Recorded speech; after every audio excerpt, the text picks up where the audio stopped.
Hi, good afternoon, and welcome to this apprenticeship seminar delivered by Daymar Training in partnership with the Federation of Small Businesses. Some introductions and a little bit of housekeeping first. My name is Jonathan Bourne. I'm Managing Director of Daymar Training. We're a specialist apprenticeship provider based in Greater Manchester.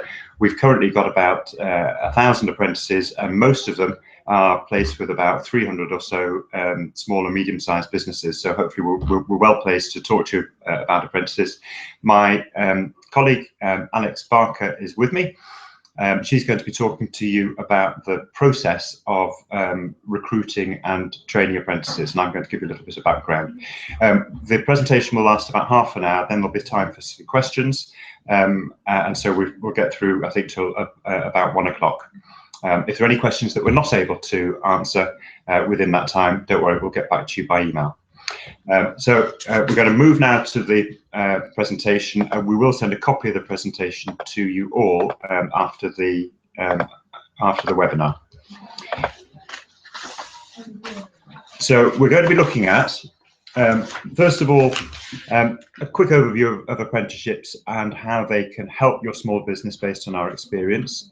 Importantly, government funding and what grants are available to you, how to find an apprentice, employing apprentices, best practice and some of the pitfalls that we've seen over the years, how apprenticeship training works in practice, finding a suitable training provider, choosing the right apprenticeship for your business needs, and we're also going to run through one little case study that we've got for you right at the end. So first of all, what are they and why should I bother? We always start at Daymar, and I think it's always best for small businesses to start with the business issues, really. What is my business need? What challenges, what opportunities do I have within my business, and might an apprenticeship be the right option for me? Some of these are these are all problems that we come across, and challenges that we come across with small businesses, and it'd be interesting to see if any of these ring any bells with any of you. We often find that, particularly in small businesses where you've got people who are operators bringing in revenue, going out and selling their products or services, that senior colleagues are spending too much time on administration. If that's the case, then very often that's a really good opportunity to get an apprentice in and free up some resource.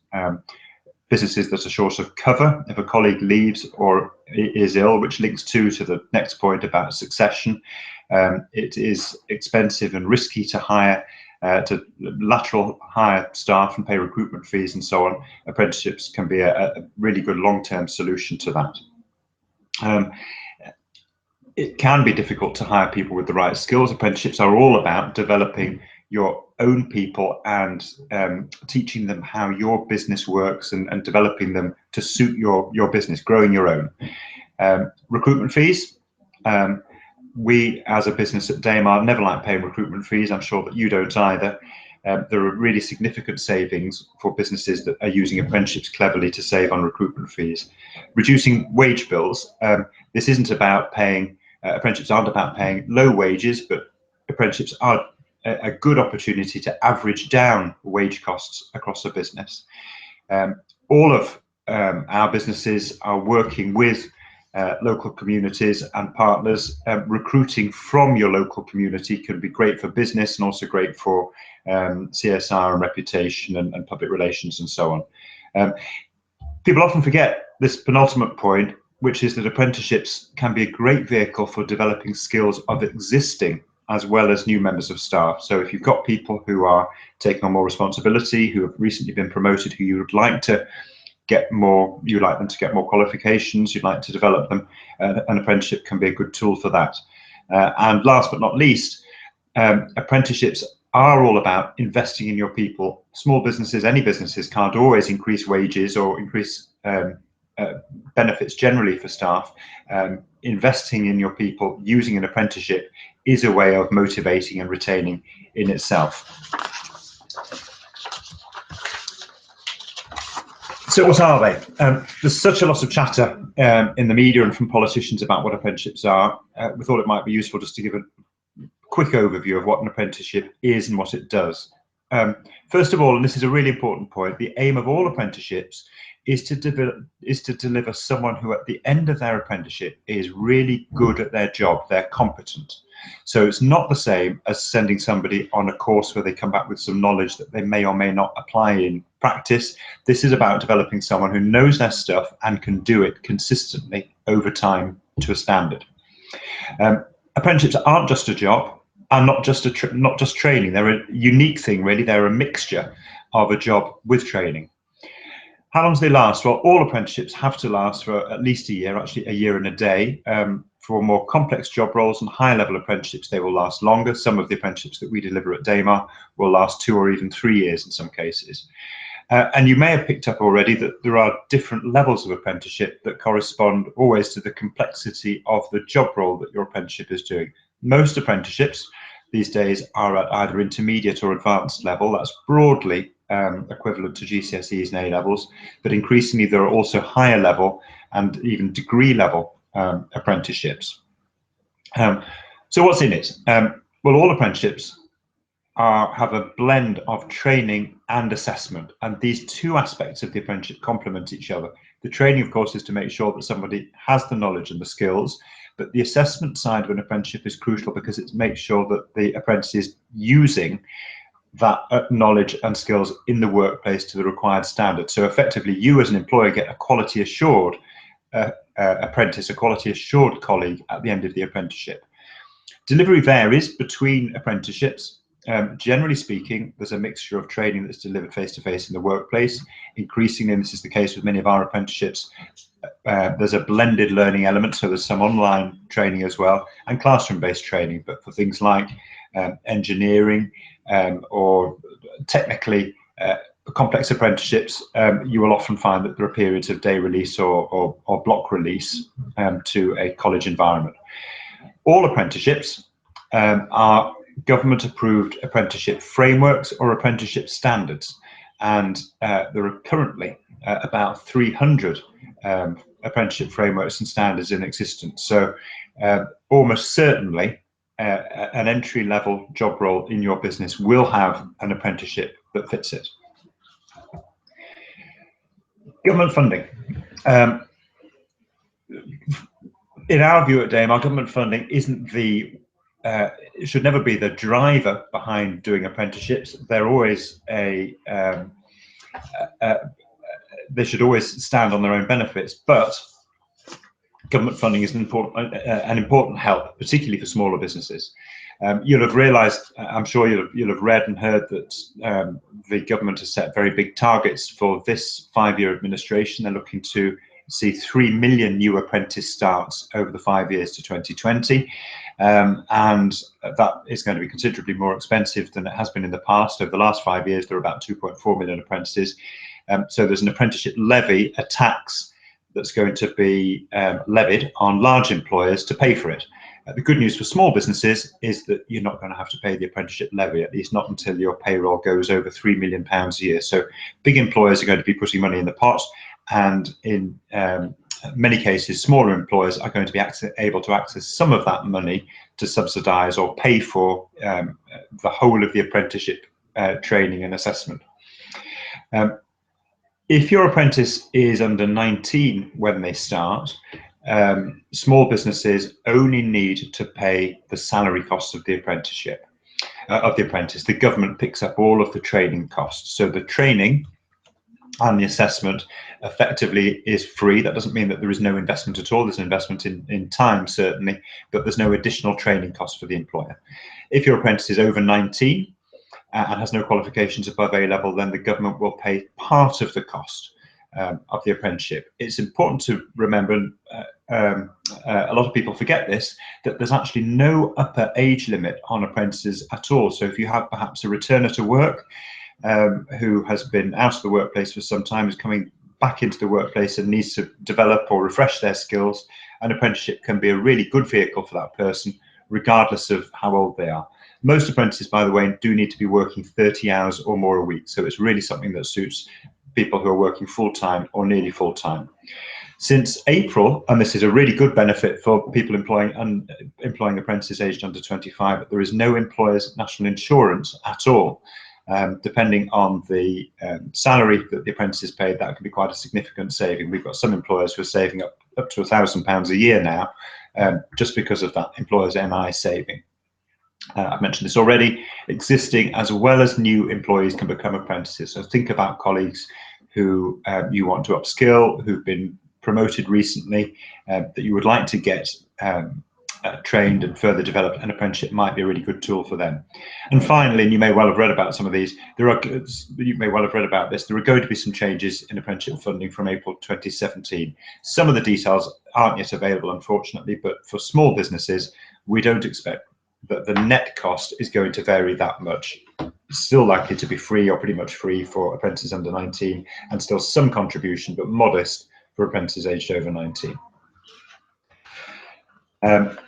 Good news for small businesses is that as well as the government funding that supports training providers like Daymar, there are also some grants available that you can use however you want within your business, but are really there as a thank you from the government and to help encourage smaller businesses to take on apprentices. The biggest or most widespread of these grants is the National Apprenticeship Service's Age Grant. That's worth up to £1,500 per apprentice. Now, needless to say, there are some conditions attaching to that. Employers can only get up to 5 grants. So if you're thinking about recruiting your first group of apprentices, you can recruit up to 5 apprentices and get £1,500 each. The money comes through, by the way, after about 4 months. It's triggered once your apprentice has been on program for 3 months, but it takes normally another month or so for the money to flow through. It only applies if you haven't had an apprentice start in your business in the last 12 months. So if you have had an apprentice before, just have a think about when they started as to whether or not you're going to be eligible for this. It only applies to if you have fewer than 50 employees in your business, and it's only for apprentices aged between 16 and 24. And last but not least on this, because of the devolution of skills to some of the city regions in the country, some areas, and Leeds, Greater Manchester and Sheffield are examples of this, have slightly different arrangements relating to the age grant. They all still have age grants, but the eligibility is ever so slightly different. So always speak to your local authority, always speak to your provider locally, because they'll be able to advise you on what's available. Okay, just before I start my section, if I can just remind you that to the right of your screen there is a chat box where you can type up questions that we'll be able to answer towards the end of the webinar. So how do I find an apprentice? Jonathan's already touched on this, but you may have some existing staff in-house. It could be that you've had someone who's recently been promoted into a role who may now benefit from upskilling in that area. You also could have done some of your own recruitment and have someone that's been a new starter who may benefit from some training alongside their job role. Have you worked with local schools? Have you had a young person on work experience who's really impressed you and you want to give them a job opportunity? And if not, use a local provider. We'll come in and we'll meet with you. We'll speak to you about the job role, get a detailed job description from you, and then we'll go away with that and we'll advertise and market that for you on the National Apprenticeship Service website, but also other websites as well to find you the best candidates. We'll ensure that we match candidates to your job role, and we'll go through a screening process with them, which will ensure that the funding that Jonathan told you about, will make sure that they are eligible for funding. We'll make sure that they meet your job role criteria, and we'll also complete basic key skills assessments with them, which will include English, Maths and ICT. A couple of the best practice and pitfalls to consider. When you're looking at recruiting an apprentice, you want to make sure that your job role is attractive. So look at other job roles in the area. What are other companies paying their apprentices? You want the salary to be marketed right for your apprentice. Think about the range of experience they're going to get in the job role as well. The best apprenticeships are when they get exposure to different varieties of job role in your business, so they can work in different departments, they can really get to know your business. And look at the progression for your apprentice as well. It's a good idea to think not about your apprentice as just someone who's going to come into the business for 12 months, but someone who's going to be a future employee of your business. They can also complete other qualifications after they've completed their first apprenticeship. You may be in a position to let them progress on to the next level, or you may look at other training options for them. The best apprenticeships are when all three parties are heavily invested in the apprentice throughout their qualification. So you will need to think about supervision from your side. Do you have someone who can mentor or work as a team leader for your apprentice and support them and be someone who they can work with throughout their apprenticeship? And consider your business objectives. Don't just look at this as a cheap option. Think about the value an apprentice is going to bring into your business. It's important that you have a contract for your apprentice. Again, your training provider would be able to give you some advice on this, but the main things to consider is they are a normal employee and you need to treat them as an employee. And probably most importantly, find a provider that you like and trust. I'll go into this in a bit more detail further on in the webinar. How does the training work? So there's a huge variety of training now, and it does really depend on the qualification and what works for you as a business. We've gone away from the traditional college school year delivery, and there is many providers out there now who offer roll-on, roll-off qualifications. Again, this is worth speaking to different providers about to see what they offer and if this works with your business. Most apprenticeships will include delivery in the workplace. You will be given a dedicated tutor who will have a teaching qualification and who will also have experience in a vocational area, who will come into your workplace to support that apprentice throughout their qualification. Again, this depends on the qualification that they're doing, but this is normally every 4 to 8 weeks. When they're in the workplace, they're there to see if your apprentice is competent in their role and to also set them knowledge questions so that they can be creating a portfolio of knowledge throughout their qualification. And with the majority, with some apprenticeships now, there will be some day or block release. Again, it does depend on the qualification that your apprentice will be doing and what fits with your business need. Looking at assessment, Jonathan touched on this slightly, but it's usually a mix of exams and portfolio. So throughout the qualification, your apprentice will gather a portfolio of evidence to show that they are competent in the area that they're studying, but they will also complete some exams with the qualification. And as I said, it's important that you as an employer are invested in your apprentice throughout, and that's where the best providers will make sure that you're aware of how your apprentice is performing in their job role, and they'll ensure that they have regular reviews with you to review how the qualification is going and whether or not there may be additional training that they can benefit from.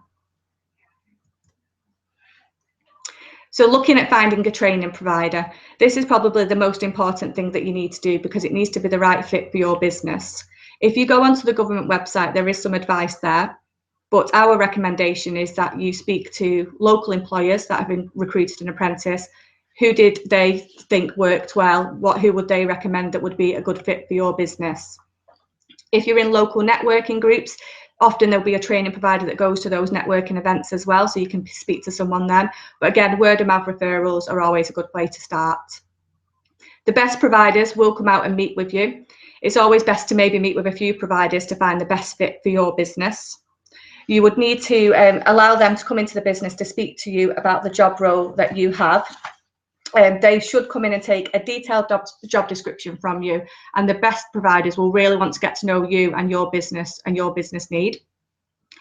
You can also take references for providers, but now with things like LinkedIn, you can go onto LinkedIn and have a look at your providers' pages on there to see what kind of information they're putting on. You can have a look at what awards they may have won recently to see if that, if that's something that you want to go down that route. And you may also want to ask them about success rates and experience. So have they worked with another business that's similar to your business, and will they understand your business need? All apprenticeship training providers do have to meet Ofsted standards, so you can go on and read their latest Ofsted report to see how they performed as well. So once you've chosen your training provider, they will come in and meet with you. And as I said, they'll discuss the job role with you and they'll make sure that they match your job role to the appropriate apprenticeship. Initially, this may not be the first training provider that you meet with, but the best training providers will always take a detailed job description and be able to match this with units of the qualifications. It may be that that training provider doesn't actually offer the most appropriate apprenticeship for you, but the best providers won't be scared to recommend another provider who can support you with this. And then again, as we said before, you can go on and look on the apprenticeship at the government website, take on an apprenticeship, who will also be able to guide you. Jonathan's now going to tell you a little bit about one of our employers that we work with, just as a case study. Yeah, this is a story about one of the small businesses that we work with just on the edge of Stockport, Al Vanley Family Practice. They're a medical practice we've been working with for a year and a half really now, and the challenges that they had in their business were they were needed to diversify their workforce. They had an aging workforce. They had a team that were very busy, and they also wanted to upskill administrative staff. We helped Al Vanley recruit their first apprentice in March 2015, Neil, who's pictured in that photo on the side of the page, a young man with a life-limiting condition, and we've recruited apprentices for them since. The impact of both Neil and the other apprentices on the business, though, has been enormous. Most notably is the fact that sickness absence within the practice has decreased. In fact, last time I spoke to the practice, it had decreased to 0. Sickness had been quite a challenge for the administrative team, but sickness absence has disappeared within the organisation. Reputationally, it has helped Al Vanley as well. They've presented their success story at a number of different NHS events, so it's helped in terms of profile of the practice, and morale amongst the team, particularly supervisors and those colleagues working with the apprentices, has also benefited significantly. So just a few examples there of how a couple of apprentices within a small business, a small organisation, in this case a medical practice, can make a real difference. Next steps. So if, having heard this webinar, you're thinking that yes, you know, we possibly do have a business need that an apprenticeship might meet, please do give us a call. Even if it's a vocational area that we don't deliver at Daymar, we're very happy to advise and talk to you at no cost at all. Just by way of background, most of our apprentices are working in business or office environments, so they're doing things like administration or customer service or accountancy. We do a lot of work with the legal sector as well. Alternatively, do get in contact with your usual contact at the FSB. My contact details are there on the page. As I say, we're going, as are Alex's, and as I say, we're going to send out the presentation to everybody at the end of the seminar. And now over to questions. We've just had one in so far, which I'm going to put to Alex actually, which is about salaries for apprentices. You may have heard that there is there's a different minimum wage for apprentices. So Alex, if you don't mind, I'm going to put you on the spot and ask you a little bit about what the law is on salaries for apprentices, and also what we tend to see in small businesses. Okay, so yeah, as Jonathan says, there is a national minimum apprenticeship wage. This is quite low. It's £3.30 an hour, but is due to go up in October with the other national minimum wages. We would always make a recommendation to any business to try and pay above this salary, mainly because it does attract a better calibre of candidates, and you want the best candidate for your role. It does depend on the area where your business is based, but as I said before, it's always a good idea to have a look at what other training providers, what other companies are paying in the local area to see if you can match that kind of salary. We tend to get different salaries across the vacancies that we work on, so it's hard to pinpoint down an exact salary, but anything really starting from around about 8,000 plus a year is a good salary to be placing yourself. But yeah, it does depend on the job role and what kind of experience they're going to be getting as well. Okay. One more question. People often ask what the best time of year is to recruit apprentices. Obviously, we're now coming into kind of school and college leaving season. Alex, what do you think? So as a training provider, we are one of the training providers that do offer roll-on, roll-off qualifications. So we would say any time of year it is good to advertise your position, and we do advertise and find apprentices throughout the year. But if the best time of year is now is always a good time, because you're going to have a better chance of getting a good match for your job role, because there's more people to choose from. But I wouldn't necessarily say there's a stronger time of year. It's just at this time of year you may get more choice from the candidates. Yeah. And certainly at the moment, we've got a really good clutch of school leaving candidates, particularly in and around Greater Manchester. Couple of questions. We've got a question from Janine, who's asked, are there any exams involved in the qualifications? So I'm going to put Alex on the spot again. So basically, yeah, again, it does depend on the qualification. The majority now do have some exams included in the qualification. The government wanted to make the apprenticeships be more worthwhile, and they wanted it to be an academic qualification as well. So there is some exams included in the majority of the qualifications. But yeah, best to speak to your training provider about individual qualifications and to find out how that qualification is assessed. And just to add to that, some of the the professional and technical apprenticeships will often have industry and profession recognised exams in them. So, for example, our accountancy students all study for the AAT, all do the AAT accountancy exams embedded inside their apprenticeship. So the apprenticeship is a really good, cost-effective way of getting your accountancy colleagues trained up to AAT technician level. Similarly, some of our legal apprentices are doing exams that are SILEX, Chartered Institute of Legal Executives, accredited as part of their apprenticeship program. So again, it's a really cost-effective way of getting professional qualifications if you can do it in a way that it's embedded within the apprenticeship. We had one more question a moment ago, I think, about where candidates come from Ruth, thank you, asking whether we have a bank of candidates who are interested. Yes, we do. We tend to find our candidates a number of different ways. First of all, young people will come to us. They're often friends of existing apprentices, or they've heard about DAMA, so they will approach us. My colleagues do school visits and college visits throughout the year, and so we've got relationships with careers advisors. So young people will register with DAMA, particularly those young people who are looking for apprenticeships after they leave school or college. But we also get people who approach us through the year, and we also, as Alex said, we advertise all of our vacancies, both on the National Apprenticeship Services vacancy website, but using a number of other channels as well, and via social media and so on. Thank you. Oh, another question.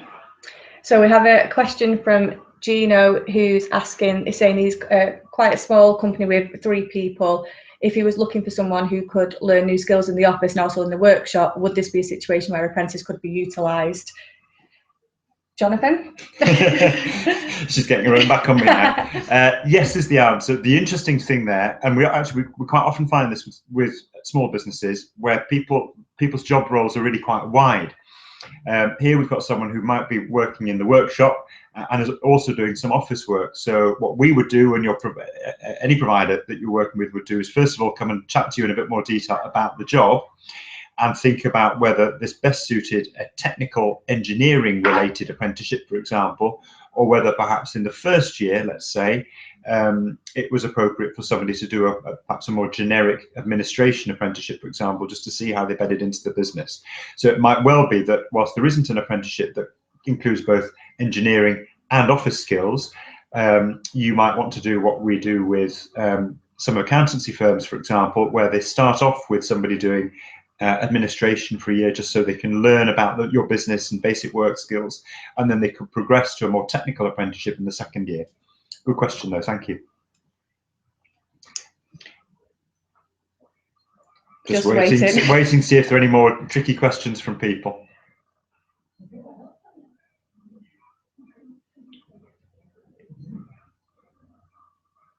No, I think that's all. Thank you very much. So what we'll do is we'll email out a copy of the presentation to everybody who has registered for it.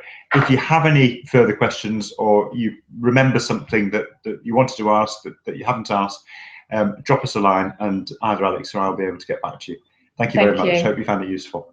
Bye-bye.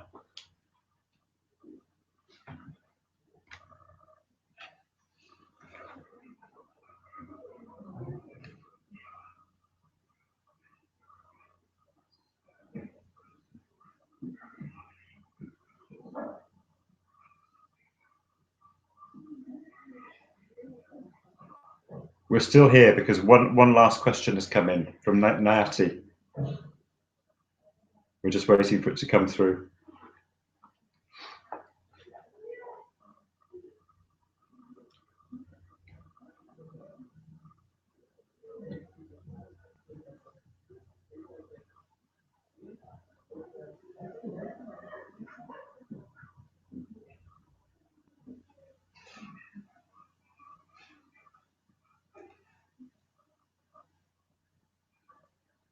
Hi, Nancy. I think you might be having technical problems. So what we'll do, if we'll send you the details over, and send your question through by email, and we can get back to you. Thank you. Thank you. Bye bye.